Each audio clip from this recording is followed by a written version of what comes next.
There's another quality of really successful founders that I've noticed, which is what you just said, is the ability to have the hard conversations sooner. And in my portfolio where there's first time founders, they're coming to me and in our monthly meeting saying, God, there's this guy who's running the ecom division and he's so bad and I'm having to do the job for him. Yeah. What do I do about it, Steve? I'm like, what do you think? Yeah. But then they come back to me 2 weeks later and they're like, he's still there. Yeah, right. And a year later, and you're like, it's still John. You know, you're like, what are we talking about here? I remember asking in one such meeting, does John know that you're unhappy with him? Oh, yeah. No. Yeah, sure. No, so there's this quiet dissatisfaction, which I think is a virus, right? Right. And what no one wants to discuss is the fact that everyone else knows John sucks. Amen. And that becomes the minimum standard for what is acceptable for excellence in the organization. And so I think so if brand is what your reputation is externally, I think culture is kind of what reputation is internally. And so I define culture, operationalize, because I think culture is a very fluffy word. What does that mean? Right? It's the rules that govern reinforcement within an organization. What do we reward? What do we punish? And so the thing is that there's people have values because they're bundled terms that ladder up many behaviors. If I said Rolls-Royce probably would have some value that's quality over speed, probably. Right. And so they would have that, but somebody would have to say, like, well, what does that mean? Right.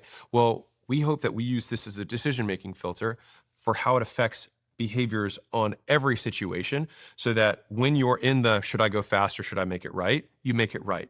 And there are other organizations, kind of like the speed, justice and mercy, speed and quality. Both of them are important. And sometimes they sit diametrically opposed. And so we have to say, where do we sit in the gray so that we can duplicate decision-making across the organization so that we can maintain the culture.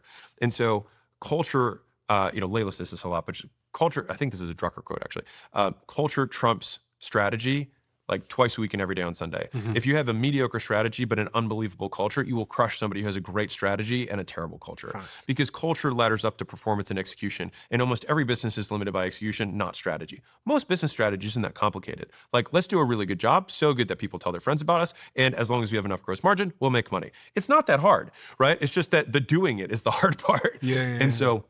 So when we have these, they are the spoken and unspoken rules, mostly unspoken. If someone shows up 3 minutes late to a meeting and there's 10 people in the meeting and it's supposed to be a marketing meeting and I'm there, if I don't say anything, I have now said, we have an unspoken rule that if someone shows up 3 minutes late to a meeting, it's okay. I've reinforced that rule. Now, if I've reinforced it by not punishing the behavior or at least calling it out. On the flip side, if someone comes in and I berate them, that's also a way of changing behavior, maybe not the right way to do it. But I could then, what do you do in that situation? Someone shows up 3 minutes late.